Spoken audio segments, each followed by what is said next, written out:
শ্বশুর বাড়ি মধুর হাড়ির ব্লগ নিয়ে চলে আসলাম। দেখুন সকাল সকালে আমার দেবর আমার জন্য ফুলও নিয়ে এসেছে এবং মাথায় গুজেও দিয়েছে।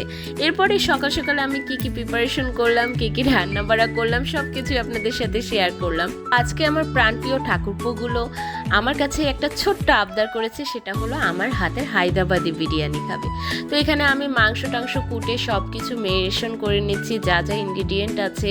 এই যে এখানে বাদাম বাটা, কিশমিশ বাটা, তারপরে জিরে বাটা, এগুলো সব আমার মামি শাশুড়ি আমাকে সাহায্য করে দিয়েছে। পর আমার হাতের কাছে যেহেতু টক দই ছিল না, তো আমি দুধ দিয়ে লেবু দিয়ে একটা প্রিপারেশন করে ম্যারিনেশনটা করে নিয়েছি।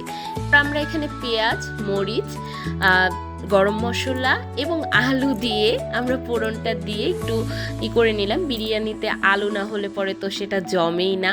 এরপর মাংসটা আমরা ভালো মতো কষিয়ে নেব এবং যতক্ষণ না সিদ্ধ হবে ততক্ষণ কষাতে থাকবো। এরপর অফ ক্যামেরায় আমি বাসমতি চালের ভাতটাও রান্না করে ফেলছিলাম, যেটা দেখাতে পারি না, কারেন্ট ছিল না বলে।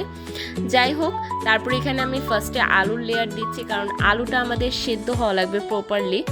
আলুর লেয়ার দেওয়ার পর ওখানে মাংসের লেয়ারও দিয়ে দিয়েছিলাম। এরপর এখানে বেরেস্তা, একটু গুঁড়ো দুধ এবং চিনি দিয়ে দিয়েছিলাম। এরপর সেকেন্ড লেয়ারেও আমি মাংস দিয়ে দিয়েছি, এরপর চালটা দিয়ে দিয়েছি।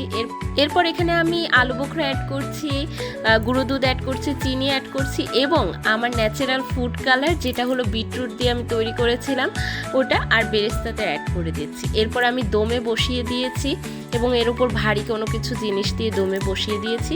এই যে ফাইনাল লুক, এইটাই হলো আমার হায়দ্রাবাদি বিরিয়ানি।